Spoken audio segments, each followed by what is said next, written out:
Right, good morning, everybody. Warm welcome to members of the public, to media who might be watching online, to councillors and staff. Good morning. We've got a bit of a tight time frame this morning with an hour and 10 minutes for our agenda, so we need to keep that in mind, councillors, as we're working through those items.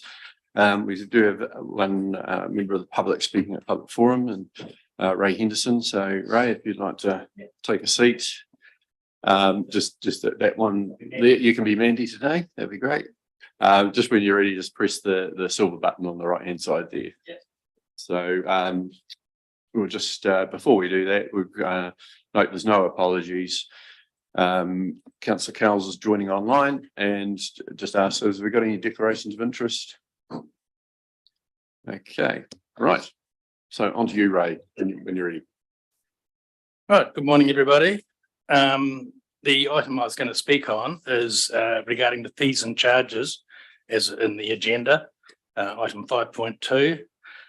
I realised when I looked at them that I actually omitted to say anything in the annual plan submission. It's got the credit card charge for transactions. It says there's no change. That's not actually true, because when prices go up, that's actually gone up. So, for instance, if you had $2,000 rates per annum, you're paying them 4 times a year on that $500 payment. Your credit card charge, if it's 1.5%, maybe 2%, it's $10 for one electronic transaction. $10. So I think there should be an upper limit on the credit charge. Probably not a lower limit, because when it comes to 1.5% on small amounts, then okay, there's very little. But when it comes to the big payments, it's an extremely high charge for an electronic transaction. So wasn't happy, and I said I did admit that when I went through my annual plan submission. So I just thought I'd highlight that now. A couple of other things picking up in the agenda, the submissions that have happened on charges. Obviously, you're going to go through those on submission day, but I certainly agree with the comment on development contributions. They should try and recoup as much money as possible through development contributions. It should be the user pays, to just have a minimum amount for development contributions, and then other payments are taken elsewhere or spread through other people. I think that's not the way it should be. User pays as much as possible for things like that. Obviously, it doesn't apply to everything. Everybody gets charged for roading. Even if you haven't got a car, you pay for roading. Well, that's just a more logical thing that is spread across the district. But I do see the reference to parking fees. Someone has said they want the parking fees reintroduced to the CBD and wherever else they may be. Again, that's a user pays. The person who comes in and parks the car pays for it. It shouldn't be spread across the businesses, as is the intention in next year's annual plan. So that's my comment basically on the fees and charges as they are. I look forward to a situation maybe next year when the penguin colony comes out of a devolved tourism Waitaki. I'd like to see it become part of the council website. It is through the CCO links, but at the moment you can go into the Opera House, you can link onto the Opera House and find out charges for the Opera House. You've really got to drill very deep to find the charges for the penguin colony, because you go through tourism Waitaki, you go to the what's available, and then you eventually find the penguin colony. I'd like those charges to be actually available on the council's website. Because I really think the penguin colony as a retail operation is no different than the Opera House. So that's on that. Just to finish off, sort of, on the Q&A last week, I'd like to really thank the governance team and Alex Palmley for coming along and participating. I think it was a very useful exercise. I look forward to continuing to work with the council as we get more information. Information is more forthcoming, and I really want to see that the workshops become open, so that we get information out of those as well, because we can't make sensible decisions unless we know what's actually happening. It's fine for council to say they know what's going on and that's okay, but for us to be able to comment logically on what you're doing and make reasonable statements, we need to know what's going on. Thank you, Gary, for your email last night that I received. I see there was some progress being made, but I still think more could be done, and I'd like to sort of chat to you sometime about my approach compared to your approach. And I have a letter that we've churned out for the councillors, mayor, and probably the CE. So I can distribute those copies or just leave them there to be distributed. Thank you. Okay, thank you, Ray. And I guess just addressing or responding to a couple of those things, and probably Mr. Hope just to talk about the credit card one in a little bit more detail.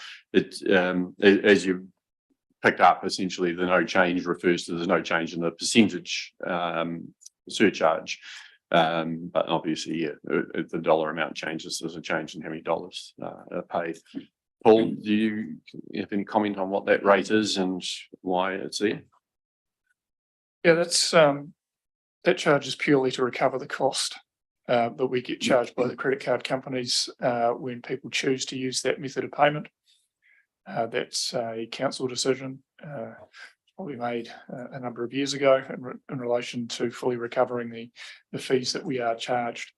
And really the basis of that is that there are plenty of other options in terms of paying rates or any other accounts that don't incur that kind of direct cost to council. And so that's why that payment method in particular has that fee attached to it. So basically it's not a recovery charge, it's a penalty charge to tell people don't do this method of paying. No, it is a recovery charge. But what Paul's saying is people don't, it's not the only way people can pay. So there are other ways people can pay where they wouldn't incur that charge. Yeah, which is quite fair and right. I think it was originally when it was introduced, it was well, these people who are paying by that and causing the council to have an additional cost, so they should cover that cost, a bit of user pays, if you like, compared to all those who are paying, you know, whether at that time it was in cash or checks or you know, on a debit card. So it very much is cost recovery. Most businesses obviously absorb that into their overall costs. We're not a profit making enterprise, so it was like it seemed to be a user pays principle.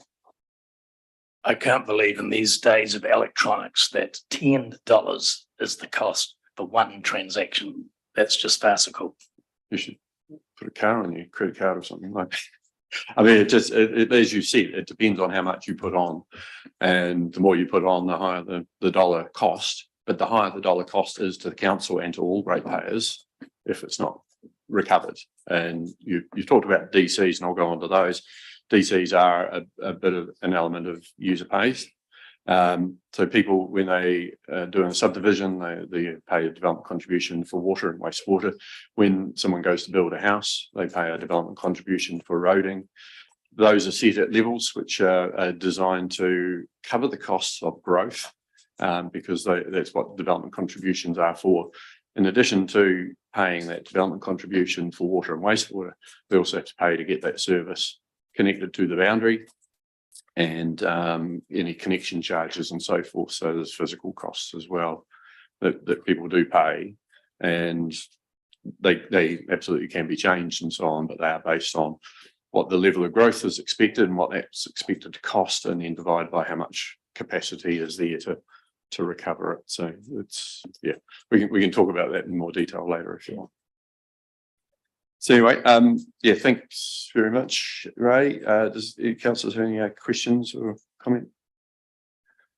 Okay, no, thank you, and thanks to your group for hosting the evening last week. I think it was really helpful, and yeah, I think it's that opportunity to have a bit more in-depth discussion on particular things rather than, you know, people see a decision and don't see all the background information. So as much as you cut me off a few times quite fairly with the detail. So and I think anyway, I think it was just ironic. You know, you were getting too much detail, but that was okay. Yeah. As I said to people, I said the meeting served a purpose in as much as people are interested, but they very loath to go to the website and go through document after document after document. And I thought that they hear someone say something, they take it in. But there's so many people just not into the reading side of things anymore. So they're useful in that regard.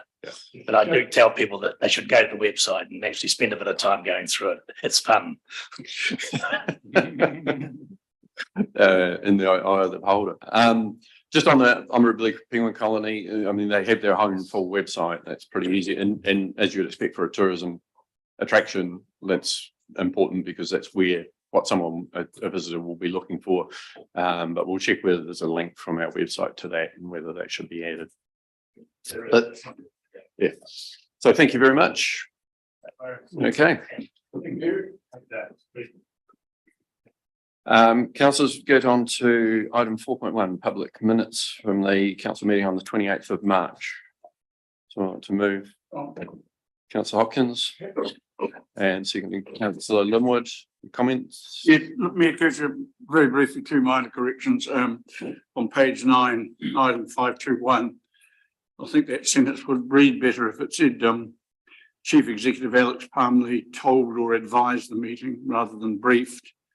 And down at the bottom of that page 6.1, the annual plan community engagement, third line from the bottom, strategy and performance manager Mandy McIntosh advised that the indication. One of those that has to go. If for those types of changes, if you just take them straight to the governance advisor, yeah, in future. So we've noted those. 4 point. Sorry. Any other comments on that one? Put those that those minutes are accepted. All in favour say aye. Aye. And against. That's carried. Item 4.2, public minutes from the meeting on the 26th of April. So I'd like to move those. Councillor Blackler, Councillor Holding, thank you.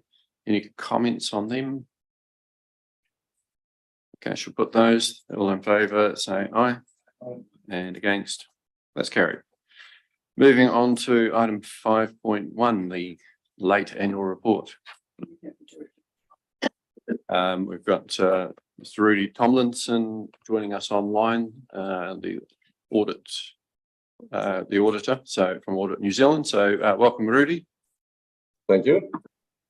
And we've got the audit opinion arrived last night. So councillors that were shared with councillors last night. Do you have any comments that you want to make to start things off? You're talking to me? Yeah. Yes, Rudy. Yep. Yes, just a couple of words. As you mentioned, the audit has been completed. It is being completed late. We acknowledge that in our audit opinion, and it's also disclosed in the financial statements. It's been a tough process, but I think we are in a good position for next year. We already have the debenture trust deed completed, so that's ready to go, and the summary as well. So I acknowledge that we're late. It's not ideal, but I think we are well set up for the 23 audit. Lastly, I just want to thank Paul Hope and his team for bearing with us. I know it's been challenging having to deal with the annual plan and the completion of the audit at the same time. So council is in possession of the opinion. I've received the letter of representation. So provided council adopts the annual report in its current form, I will formally release the opinion. Okay, thank you, Rudy and Gina. Paul Hope, would you like to speak to the report?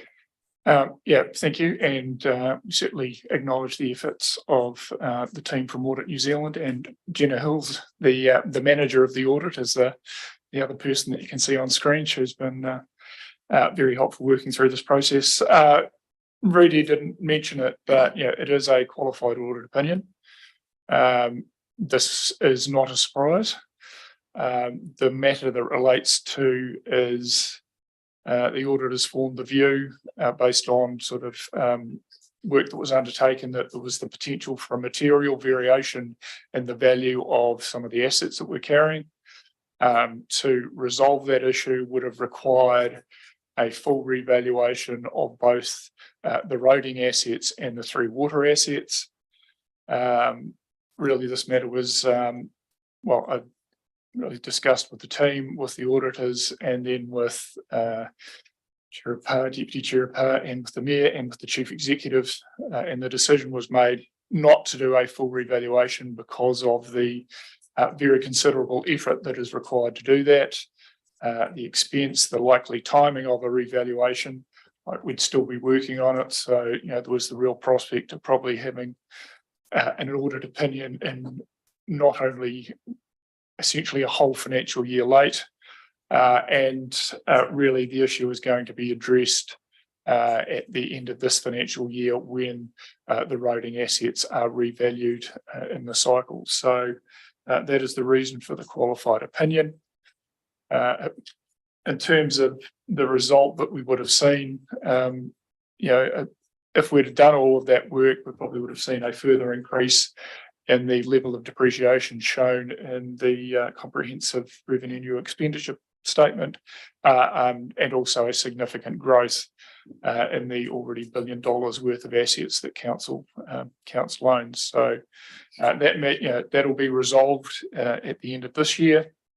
So it was seen as not really worth the time, effort, expense, and everything else to address that matter in this annual report. The other item in the audit opinion is an emphasis of matter. I think that is going in pretty much every audit opinion, and that's just really talking about the uncertainty that the Three Waters reform really creates for all owners of free water assets. So it doesn't really impact the financial statements. It is just a matter that readers need to be aware of when they are looking at the annual report. Governance team has already seen a draft of the report. I think there's really no major variations from that draft or from what was reported during the financial year. It really just, the statement reflects how the size of the asset base can impact the operating result that we report. So by far the largest expenditure variances in the depreciation line, which flows directly from the revaluation of properties. The non-trading losses, which is the write-off of assets that were renewed or replaced during the year. And you think, oh, $1.7 million, that's a lot. But, when you spend, around $15 to $20 million on assets, we try and run them down to sort of as low, maximize the useful life as possible, but there is always a residual value that needs to be disposed of. And so that amount, that 1.7 is there, but that really needs to be looked at in relation to the $44 million increase in property values that occurred through the revaluations. So yes, again, really acknowledge the efforts of Ian Wells and Mandy McIntosh in relation to getting the report together in a sort of a cleaner format this year. And really happy to take any questions either for myself, and I'm sure Mr. Tomlinson would be happy to answer any questions as well. Yeah, I think it's important just to expand a little bit more on the valuation process we have, which is essentially we've got three classes of assets that we get valued on one of them every year on a rotational basis. So there's property, roading, and water assets. So obviously this year takes into account the property assets being revalued. Roading is the coming year.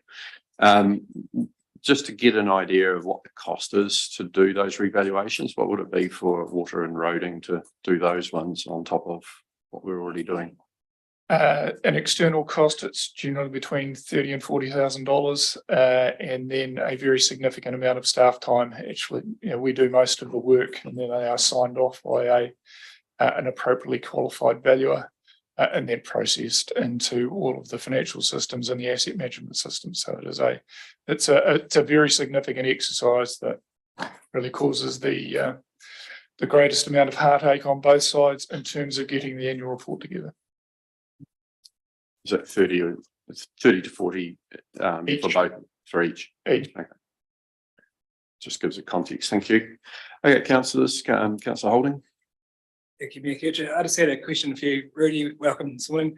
I can't find my notes on what page I'm on, but there's one measurement that was around the local government index, which seemed quite different than the rest of the measurements. I was wondering, could you give some commentary around that? Does that make sense? A target not met with the LGCI increase?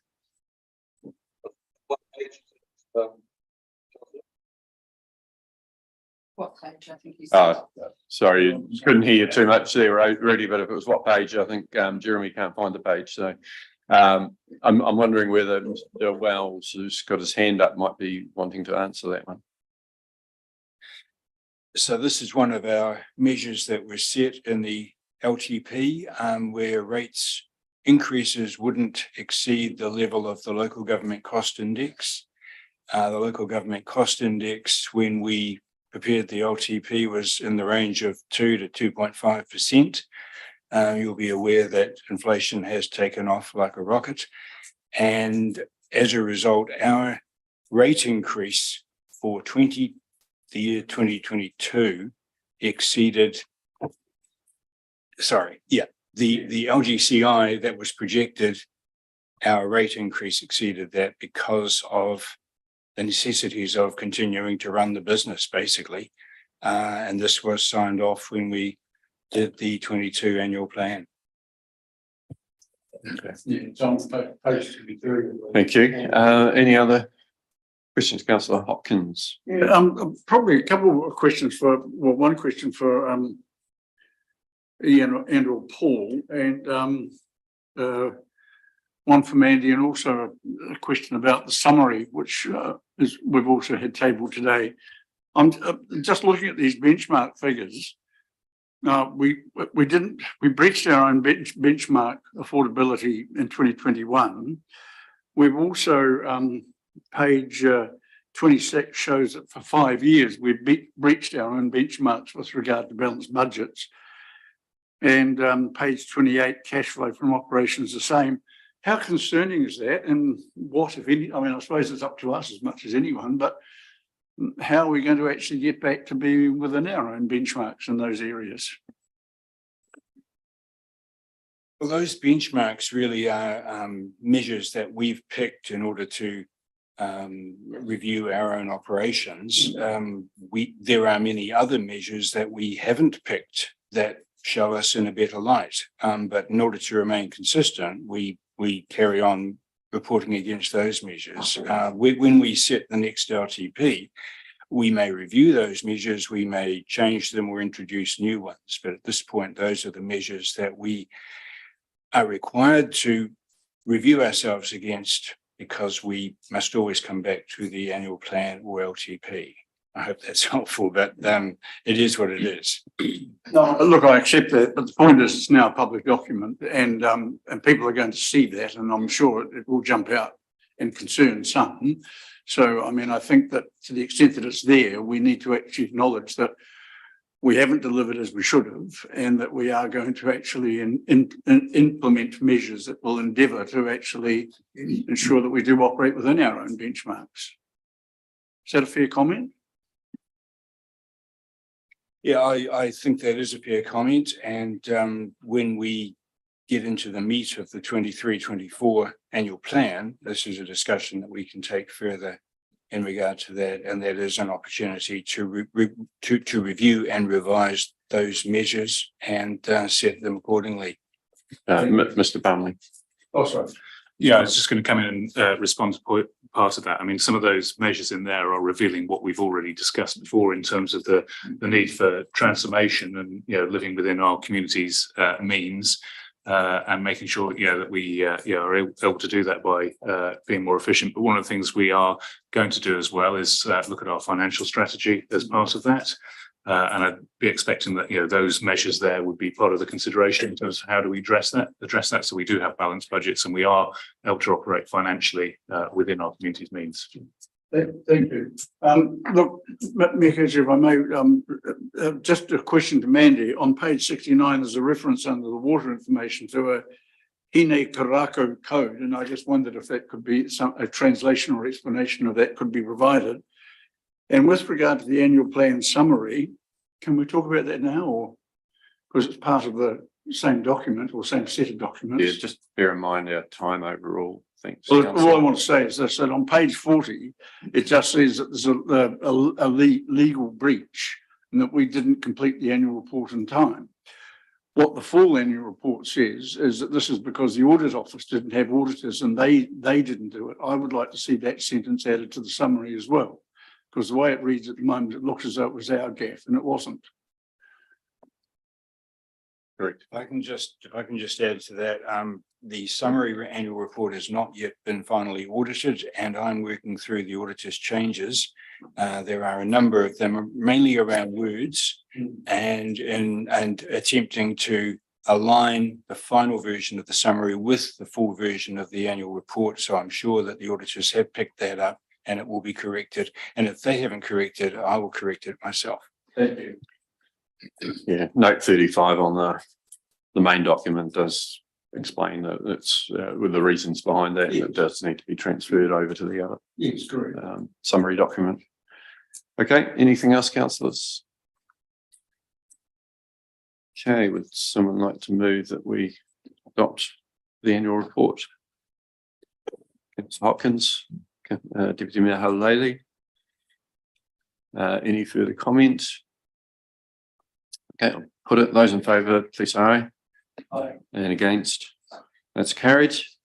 And just repeat, support the comments around thanking Ian Wells and team, Paul Hope, Rudy and Jenna, thank you very much. We know you're under a lot of strain with not enough auditors and some of that skill shortage that so many organisations are facing around the country. So yeah, in one sense it's not good enough, but on the other sense we absolutely understand. So that's just the way it is at the moment, unfortunately. But thank you very much for the work that you've done, and particularly our team. Good job. And on to the next one. Thank you very much. Thank you.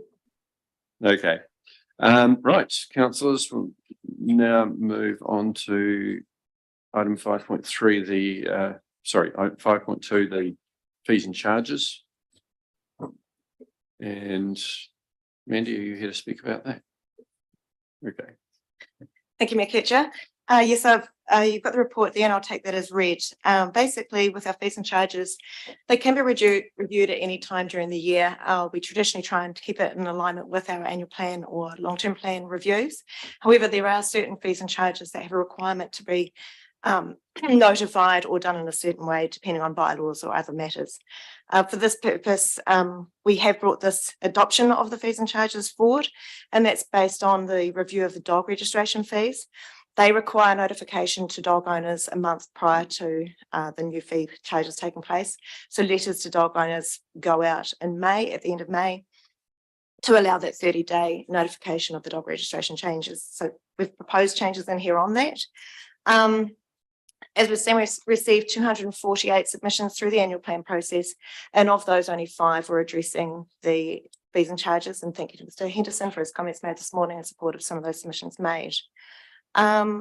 Yeah, I think that's pretty much all that I had to say. If there's any comments or questions, the proposed fees and charges are attached at the back there, which we've looked at previously. But if there's any questions, I'm happy to answer anything there. Councillor Thompson. Thank you, Mr. Mayor, and through you to Ms. McIntosh. 2 questions around our thinking in the fees and structures or fee structure place. First one is on page 46. I see the camping fee in the Waitaki Lakes remains at the $550 for a season ticket. Now, just to remind you of the conversation that we had when that went up, it was because the ratepayers of Waitaki were subsidising people who camped up the lakes, and we needed to recoup those fees. But I also raised at that time, and I raise again now, why cannot ratepayers of Waitaki receive a discounted camping fee, because they're already paying on their rates for some of these facilities.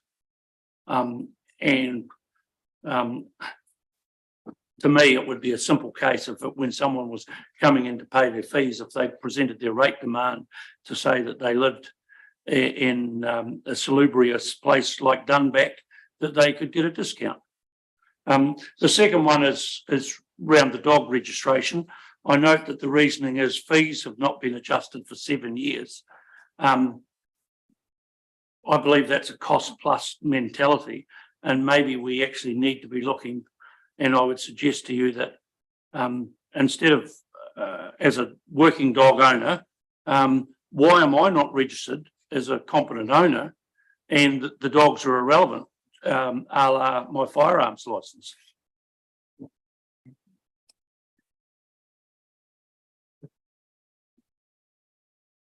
Do you want to respond?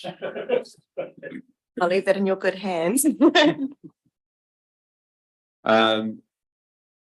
It's up to us today to agree on what the fees should be. So I guess it's a matter of putting forward some proposals. I suspect that the dog one you're raising is more complex than let's just make up a new category type thing, a whole new way of doing it today. But as far as are there some changes to fees, then happy to have you put them forward as what they might be and see if there's agreement from around the table. Thank you, Mr. Mayor. I am cognizant of the fact that next year, the dog registration, I understand the whole thing is revisited. Is that right, Mr. Scott? Is it next year that there's a review of it? The dog bylaw, is it? Dog bylaws, separate. And next year is the dog bylaw review, which we will start at the end of this year. Well, I'm simply trying to defend the rural ratepayers who in 7 years have paid a huge amount of increase in rates. And here we are now kicking the dog as well. We're not changing it, are we? No, we're just charging more for it. What page is the dog ones on? Other dog fees. Page 57. Okay. Let's go to that.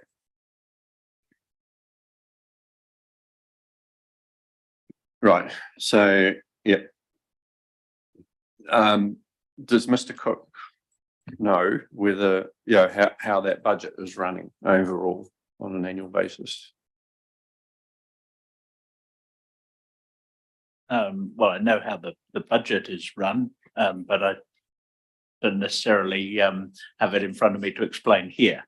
I knew that the working dogs fee has come up before, and that is, as you correctly say, it's your decision here today. If you do decide to reduce the working dog fee, then I would also be looking to reduce the farm pet dog fee, because otherwise the management and the follow-up of that becomes very complicated. Yeah, I guess from the budget point, the question was really just around, is it running at surplus or deficit, or do you have any idea? I don't have that detail in front of me, I'm afraid. Right, that's fine. Councillor Thompson. Just by way of clarification, Your Worship, I understand from figures in front of us that there are 1,800 working dogs in Waitaki, so a $5 increase is $9,000. You're asking for more? No. Just kidding. Mr. Cook. My manager who's watching online advises me that there's currently $40,000 deficit in the dog budget. The fees are being set to try and significantly reduce that amount. Okay. I was just going to add to Mr. Cook's comment there. The proposed increase is estimated to be about $35,000 across all those fee registrations. And I just wanted also to identify that the Federated Farmers put a submission in on the dog registration fees, saying we thank council for continuing the provision for a working dog category where the fees are lower than for other dogs. This reflects the negligible cost of working dogs to council. Farm working dogs are well trained and cared for as they are essential tools to the farm nurses. That's from Federated Farmers. Thank you. Look, I think, officers are trying to balance the budget on this particular one. We always hope that they are using the money effectively and efficiently. And I guess it's, part of the question, is it running as well as it should? But yeah, they do have a lot of responsibility and making sure that they do try and look after any of those animal control issues and so on, and particularly in that dog area. Councillor McCone, did you want to add something to that or something else? No, different subject on the planning services and non-notified resource consent. Rurally, I noticed there's a 25% increase proposed for land use, and on subdivision there's a 50% increase in land use.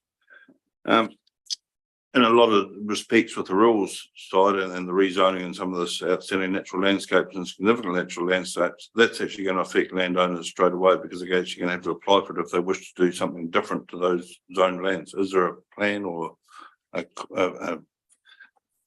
extract from that? As those changes come in, part of the discussion we need to have as the governance is, are we going to look to offset them? If this is going to be a community good, should the community be contributing towards that cost? So that's a separate discussion to this one. But Mr. Cook, you want to comment on the specific increase here? Just confirming that Councillor McCain is referring to the fees on page 47. Yes. Yep. All the planning fees are per application deposit. So that purely reflects the amount of money that we require when they make the application, and the individual application is based on an hours spent and a charge up basis on an hourly rate. So there is actually no direct increase. It's just 25% and a 50% increase in the deposits.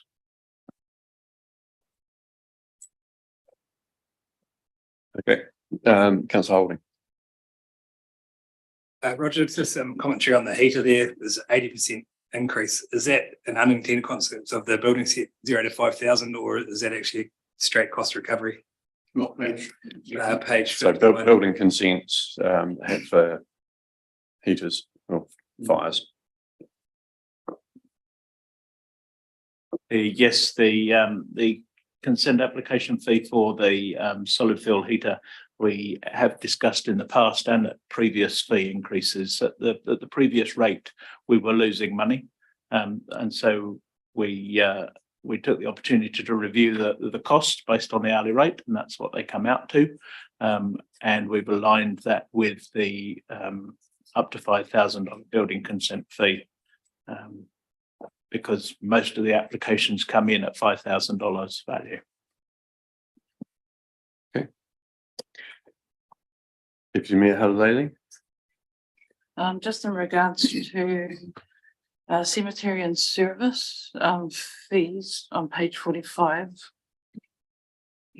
I'm just mindful of the children under 10 years, the fees there and the slight increase. Whether that could be equalized across another area. I'm just mindful that a lot of families don't have life insurance for children. Whereas a lot of adults, we tend to have life insurance. Is that something that can be considered? There's an increase, so there's an increase there of $82.50. Can that just be? Mr. Rendo. Thank you. The increase of 15% reflects contract charges. We've had 15% cost escalation in the cemetery fees from our contractor. If we wish to redistribute that increase to other items to recover that charge, more than happy to. Yeah, could we consider that, please?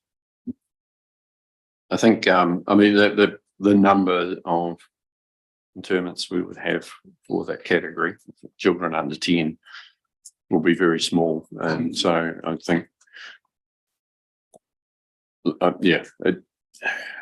I think we could quite easily say we'll keep it the same, and it's not going to have material difference on the income, and for the cost recovery side of things at this stage. So councils are happy with that. Can always be reviewed again in future. Is there general support for that? Okay. Councillor Percival. Yeah, through the chair to Mandy. we've reviewed this schedule before and around the table made commentary on it and what we would like to see changed. Along with that and the 248 submissions, what recognition and changes have been made to this? Because it appears to be the same document that we reviewed originally.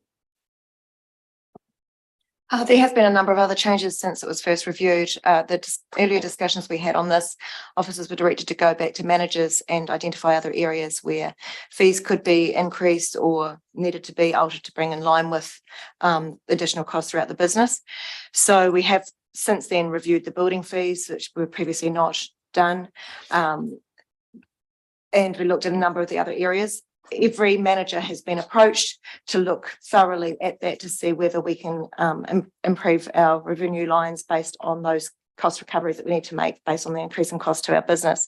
So there's been a lot of changes. The areas that we haven't changed as far as putting any price review in is simply legislatively bound that we can't do it outside of a bylaw change or timing. So yeah, that's where we've gone with this. So there have been another number of changes right across the fee structure from the earlier meetings. Okay, Councillor Hopkins. Yeah, just going back to the cemeteries for a moment, it's a small matter, but I do have some other questions as well. But picking up on the very bottom one, additional charges, permits and monumental permit, and we're putting that up by 15%, and we're saying that this is because contract prices have gone up. I mean, surely we wouldn't be contracting out the issuing of monumental permits, would we? I mean, surely that's something we just do in-house. It's done by Downer, who operate this cemetery service. Right. We haven't bought them in-house yet. No, that answers that question. Okay. So they do everything, right? Should we make a takeover bid? Can I ask some other questions now, Mekuchu, or not? Go for another one. We've got someone else waiting. So Okay.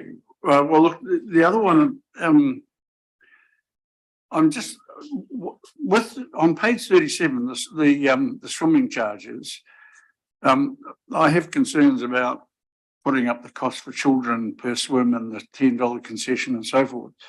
Equally, and I know it may be to do with equalising or just rounding the figures up, but throughout the fees and charges elsewhere, we either have a standard increase 15% because of contracts or CPI increases, which tend to be 6.9 or 7.2, obviously depending on some curious vagary of the CPI. But the percentage of increases throughout this area are just so wildly different, not only from each other, but also from everything else in the fees and charges. So is there a reason for that other than the fact that they're just being rounded up or not? No, you're exactly right, Councillor Hopkins. This was discussed in an earlier meeting that, yeah, it is a rounding thing essentially. They've brought them up in line and that is really, it's just that because it's quite a small number that shows that variation there. But to your comment regarding the swimming lessons for children, wanting to leave the rates for children entry, I think it was, to the aquatic centre, we discussed it with the manager and asked whether that was appropriate because the comment was made at one of the meetings with regards to wanting to encourage children to learn to swim. And just holding that entry rate to the pool isn't encouraging children to learn to swim. It's encouraging people to go to the pool, but it's not helping them support swimming. So I was speaking to the manager and she's advised that at Christmas time, they did give a gift of swimming and save a life promotion through the Christmas tree, where they invited members of the public and organisations to donate swimming lessons for pool. They are raised about $900 through that program, which is enough for 40 kids to have sponsored swimming lessons. Unfortunately, they're actually having trouble reaching the kids that want to take up those swimming lessons. So they're going to go out and work with NGOs and trying to get some more kids in. They find they get children in for 1 or 2 lessons, they're not continuing that. So we really want to focus on that swimming lesson componentry rather than the pool entry, where kids are simply being dropped at the pool through school holidays and used as a $5 babysitting mission, which isn't supporting keeping them safe in the pool. Councillor Blackley, you want to speak on that one too? Yes, thanks, Mekuchu. I have the same concerns as Councillor Hopkins around the increased charges to children, although I accept you know, the argument you put forward also. I wonder though whether the increased component of that cost could help contribute from a community council community perspective to that raising funds for swimming lessons program as some sort of contribution from our end into that scheme. And I also wondered, is there any reason why we don't have an annual swim concession? Not that I'm aware of, but I guess it's probably quite a sum of money for people to put out there for a, you know, that's why they look at more a smaller concession period. An annual concession may be a too high a bracket for people to afford, but I'm not sure that that's the correct answer. It's just something that generally, you know, there's kids that enjoy swimming through a period, but then that enthusiasm often drops off, you know, and so you're better to go for a smaller break period rather than an annual, but it's something that can be looked at. Yeah, I suggest we ask the manager to look at that. You know, does it happen elsewhere? What's the impact on the numbers using it and so forth over the year? So good question. Right, Councillor McCone. Yeah, on page 62 is regarding water. The fees and charges just says prepare the development contribution policy. Could we have a brief rundown on how that works, and does it change annually, or how is that assessed, please? Yes, sure. The development contribution policy is reviewed every 3 years as part of the long-term plan. It can be reviewed any additional year as required. The water and wastewater DCs are generally produced on a one household equivalent unit rate for those residential developments, excuse me, and it's set by ward. So different amount of contribution required by ward. So Corridale, Coorau, different areas have got set amount, and that's reviewed every 3 years. So we're looking at doing that policy review next year. Thank you. Councillor Ryan. Thank you. Just on page 44, I had a question around the increase in fees for the use of the grandstand. I've had a few people approach me concerned about the current state of the grandstand and the specifically a leak into one of the visiting changing rooms.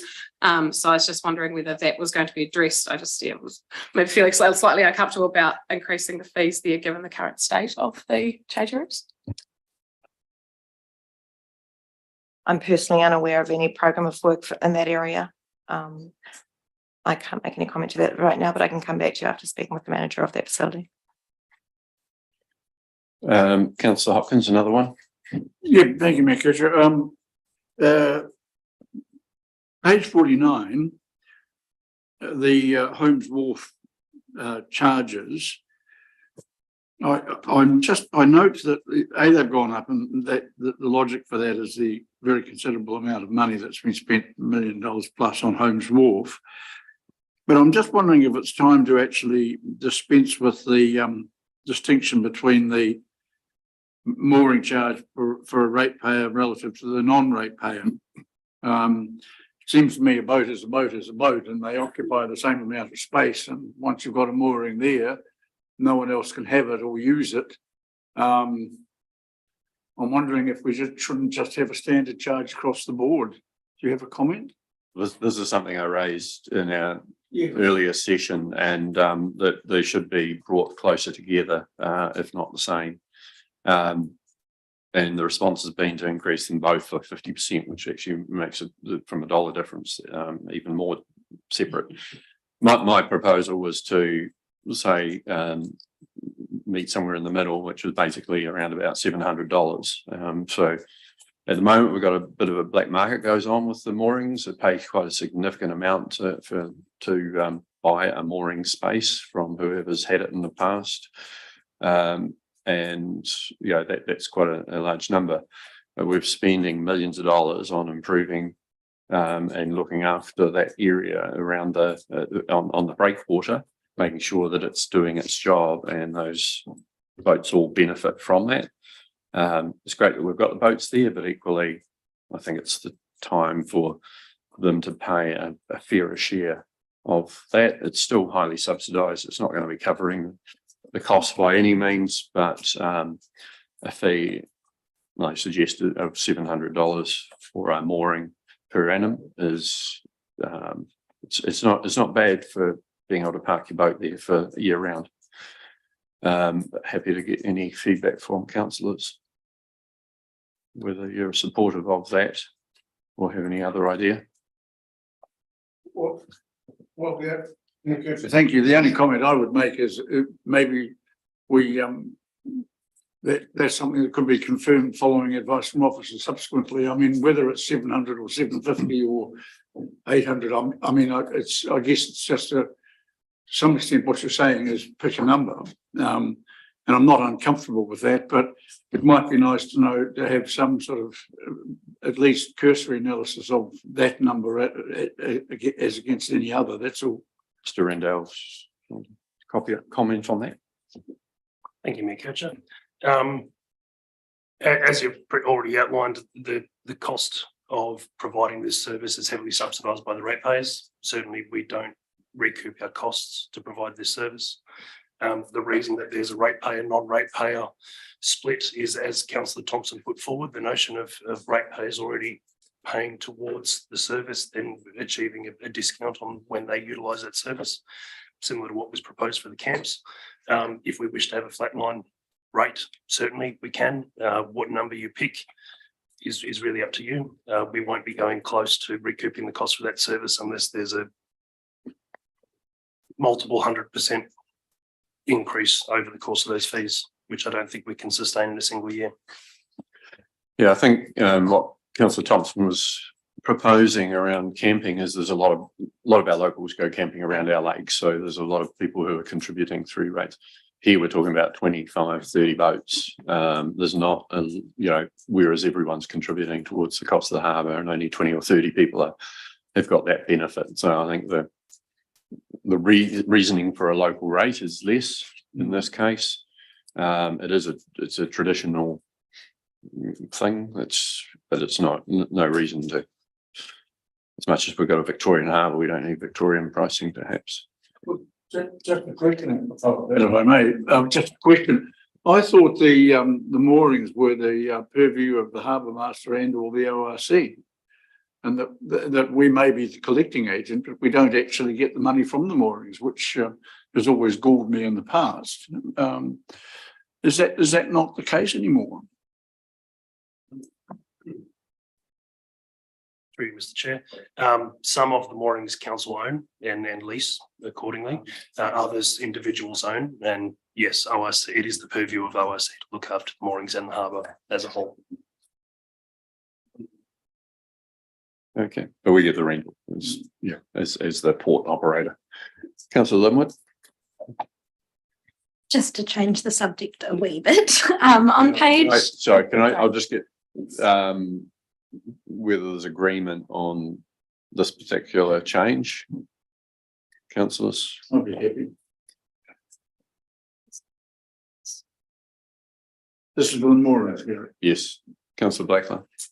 You want to? Yeah, I take Mr. Rendell's point about the principle in comparison to Councillor Thompson's point about the lakes, but then also acknowledge the point you made about the overall scale of the. So I think when you weigh that up, I think I do support what you suggest is a good outcome, Gary, in that regard. But equally, I think we just need a bit more detail around what the number needs to be set at. So equal, but what the number is, I think, needs a bit more work. Yeah, the reason I came up with what I did is because, if you look at the costs that the officers were proposing of $855 and $525, with most of the boats being locals, that 700 was probably going to get about the same amount of money, very, very roughly. We're only talking about a small number of boats, of course, so it's any level of error will be minimal. So it really is up to us. What do we think is fair? And if someone thinks it should be a different number, I'm very happy to hear that. I just think this is something we need to get some action on, given the amount of investment that we're making to protect that harbour. Councillor Thompson. I'm happy to move a motion, Mr. Mayor, if you want it, that the mooring fees are equalised out at $700 per mooring.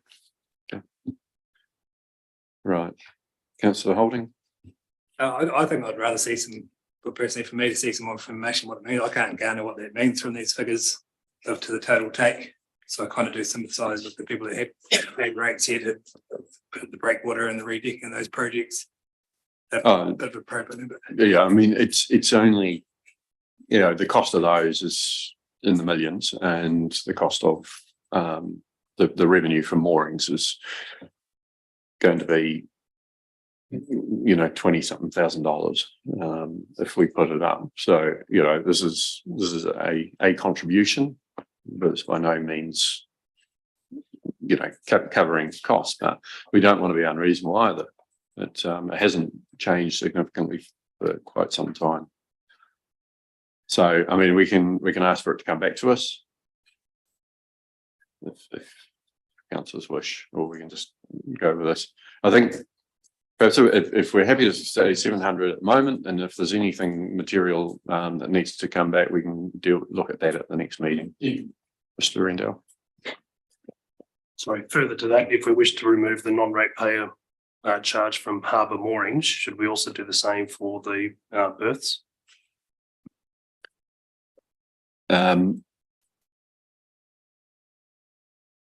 There's, I don't know what the makeup is of the berth owners as far as are there any non-ratepayer boats there?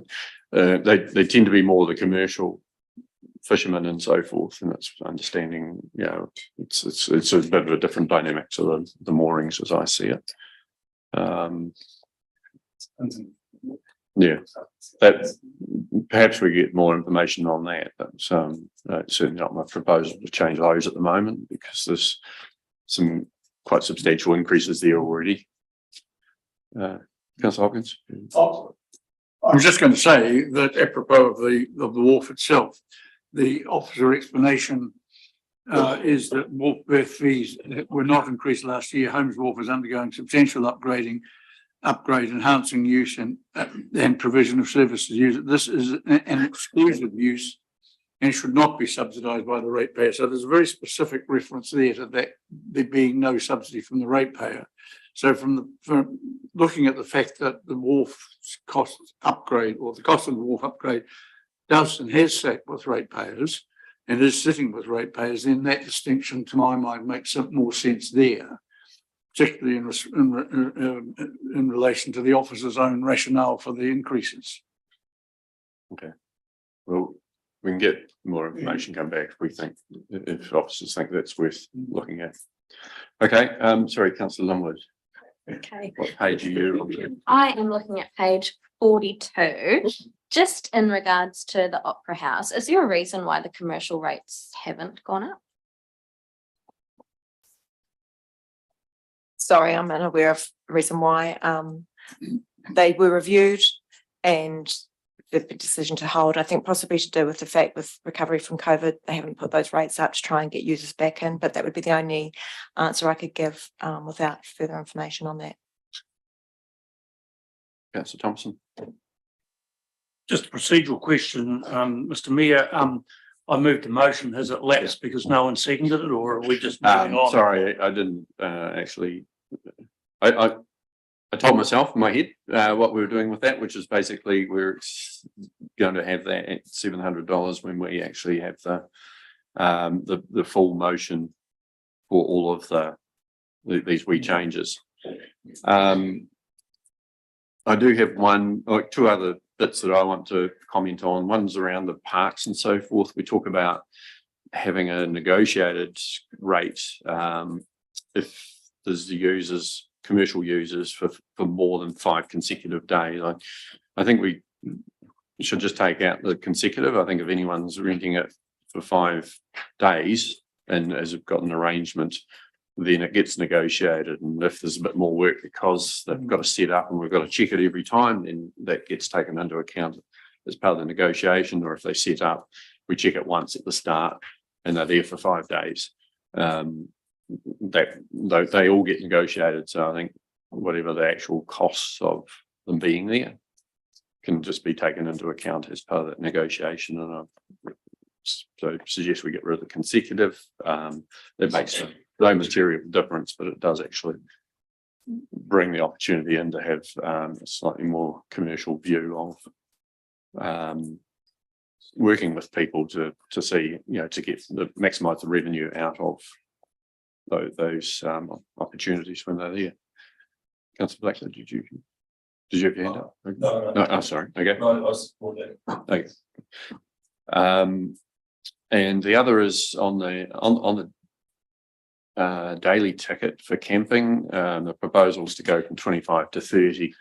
I know Waitaki is their daily charge is $20, and I think season passes were $150 difference, and people will make the decision which side of the lake they want to be on for the season. Daily ones are probably a bit more susceptible to how much does it cost on either side.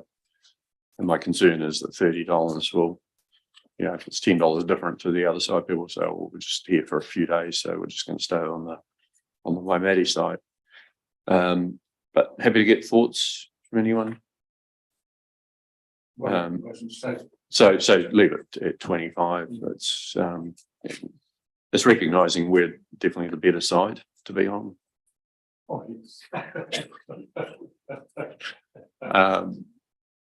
Mr. Rendell, do you have any comment on this particular one? No, okay. Councillor Hopkins. Just one last final question, if I may. Well, I just need to get people. Mr. Rendell, you do have a comment? All right, thank you, Mr. Mayor Kircher. I suppose the increase in the daily rate there is reflective of the fact that we had less season campers this year and people choosing to take up the opportunity for daily passes instead.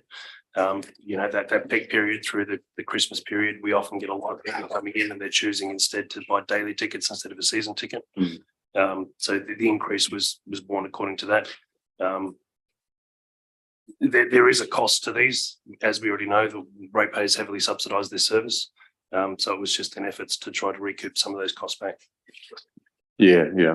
My concern is that we price ourselves out and then we end up with less money by charging more, and it's trying to get that balance right. And you do have to keep an eye on your competitors and our mates across the lake at Waitaki District if they're charging less. We need to be mindful of that. But, just that's my concern, is that we price ourselves out and end up with a smaller amount. Is there any comments, councillors? Councillor Ryan, thank you. I just support that position. Okay. Anyone against? Okay. Councillor Hopkins. Mandy, Ms. McIntosh, through you, Mr. Chair. I'm just wondering, page 51, there's a whole bunch of new fees, well, 2 at least, and they're quite substantial, $152 and $200. Some building consents. Yes, for building consents for software. And I'm just trying to get a handle on this. Is this something? Are we using software where if somebody accesses it, we have to pay them $152, so we're on charging $152? Because if that's the case, it's crazy, surely. That's a ludicrously high charge for software access, is it not? I won't have you calling staff crazy. Don't you be calling staff crazy. I didn't call staff crazy. Mr. Cook. I wasn't calling staff crazy. The building consent software does have a per transaction charge into the equation. It was previously a set fee. We've seen steady increases year on year since we've used it. Up till this year, we've been able to absorb it. This matter of the unit charge was subject to a Commerce Commission investigation of the company that we're using, because they basically acquired the two main players in the building consenting software. They were fined as a result of that Commerce Commission inquiry, but that's as far as the Commerce Commission legislation allows them to go. And there's very few alternatives that would enable us to do our job without that software. Okay. Anything else, councillors? Councillor Blacklow. Thanks. Page 60, regarding development contributions. Forgive my ignorance around the specific detail on the contribution policy, which I haven't fully briefed myself on, but is the cost recovery around development contributions focused on the relative growth or the growth within existing capacity when someone's making a contribution? Both. So the development contributions are required from developers for cost of infrastructure on new growth. So we have to, when we develop that development contribution policy and the amounts that are set against that policy, it is done by projects for growth that are in the LTP, and then costed back to the ward costs within each of those wards. So if there's water projects in there for the next future years in the LTP, it's attributed back to those projects. And that's why there's that variation by ward on the water and wastewater. When it comes to roading development contributions, we have to treat that whole network as one whole unit. So it's the same price across all wards for roading contributions. Does that answer your question? So just to add to that, if there's already capacity there because it's been overbuilt in the past to allow for growth, then that helps to pay off the overcapacity if it's been loan funded, that part of it. And yeah, if we're replacing a pipe, but we're going to put a bigger one in, it'll go, that money can go forward to pay that work, because that's part of that building for growth. So right, would someone like to move with those amendments? Councillor Thompson. I was just going to be a bit of a pain, Mr. Mayor, and I think my point around discounted camping fees got lost at the dog kennels. Do you want to have another go at it? And I know that you'd be uncomfortable to support me because you'd be a beneficiary of this move, but I still think we need to acknowledge that there's a way that we can look after our local ratepayers. Yeah, I would be a beneficiary of that, because otherwise I'd have to park over the other side. But I do have an interest in general with enough other ratepayers that it's not a conflict of interest, but I won't vote on it. So on that particular one. But I'll ask, is there support for introducing a local season camping fee? Councillor Hopkins. Sorry, Mick, look, we've got two recommendations in front of us. The second is highlights any fee or charge that requires investigation and review during the 2023-24 financial year. Well, we could maybe even do that before. My concern is with regard to this one. We've heard Josh say, and we've had new councillors won't know this, but there is a substantial ratepayer input into the camps, right? So, if you like, widows with emphysema paying rates on their properties for people to camp, and that's a cost on them already. It's a charge that people who are not using the facility are already paying. And to further discount is, in my view, essentially penalising the people who are getting the discount. Because I mean, okay, they won't be paying for it with the camping charge, but they will be paying for it with an increased rate impost to subsidise the loss that the camping grounds are making. So I'm not sure that it's actually, it has some benefits as a gesture, but I'm not sure that it's actually genuinely going to benefit anyone, or that it's in the best interests of the greater number of ratepayers in the district. Councillor Blackman. Do we have any statistics on the proportion of users from within or outside of the district? We do, sorry, through you, Mr. Chair. We do, yes. However, I don't have those to hand. We are planning on doing a camp season wrap-up report to 30th of May council meeting, so we can bring along that statistic if you wish. Okay. Right, we'll hold off for now and review it through that. Okay, so Councillor Thompson, you're moving that we approve those with those amendments, and seconded Councillor Linwood. Thank you. I'll put it, those in favour, please say aye. And against, that's carried. Moving quickly on to emergency works funding. So looking at funding the shortfall from the last year's weather events from the disaster fund. Mr. Plumley, Mr. Hope, Mr. Randell, we're just getting around the table. Thank you, Mr. Mayor. As I'm sure you're all aware, we had a series of weather events late last year which caused significant damage to our infrastructure as well as private property. The primary areas of damage to council's infrastructure were to our roading network as well as the Alps to Ocean. For both of these assets, officers have tried to utilise external funding wherever it was available to offset the cost to ratepayers to undertake repair works. Officers successfully applied for $500,000 of funding from the Ministry of Business, Innovation and Employment for Alps to Ocean repairs and resilience works, and $2.1 million was gained from Waitaki to repair our roading network. Even with those external funding contributions, we're still at a shortfall to cover the costs of repairs and resilience works. Hence this report being put forward to seek funding from the disaster fund. I think this is pretty straightforward. I'd move from the chair the three items there, but also just to close the loop, add a fourth one, acknowledge that the replenishment of the disaster fund will be considered as part of the 24-25 24-34 LTP. Is there a second to all that? Councillor Hawkins, thank you. Any comments? I just want to ask a question, and I take the point about it being reimbursed.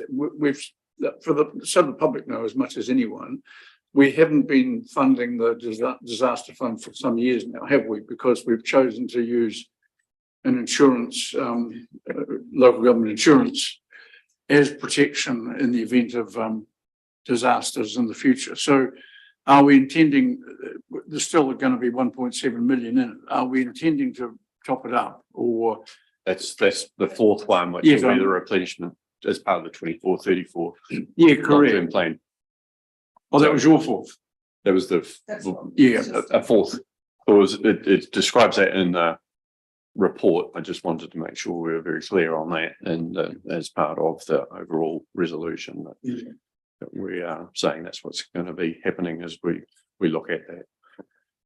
But is it, very briefly, is it possible, we are the fund may be down a bit, but we do have other means by which we are protecting ourselves to deal with emergencies? That is correct. We are still a member of the Local Authority Protection Program, which covers pretty much all of the infrastructure other than roads because of the funding we receive from Waitaki. Okay, I'm going to put it. Those in favour, please say aye. Aye. And against? Sorry, Guy, I've okay. We've put it already and we're 4 minutes late, so I'm sorry I didn't see your hand up. We have got two items in public excluded. The first one is the minutes from the previous meeting where we appointed Morieri McGlinchey as one of our appointments to the Waitaki Geopark Trust. Quite happy to take those minutes in public. That was all that was in there at the time. Does someone happy to move that we accept those, Deputy Mayor Halaleli and seconded Councillor Holding. Any comments? Okay, I'll put it. Those in favour, please say aye. Aye. And against, that's carried. And now someone move us into public excluded for the one remaining item. Councillor Thompson, thank you. Councillor Linwood, all those in favour, please say aye. Against, it's carried. We'll adjourn for 15 minutes, councillors, and we'll just finish this one off when we come back. So thank you very much to those who've joined us on the live stream, but also to those who've joined us in the chamber. Good to see you here, and thanks for the contribution, Ray. I'll now adjourn the meeting. Thank you.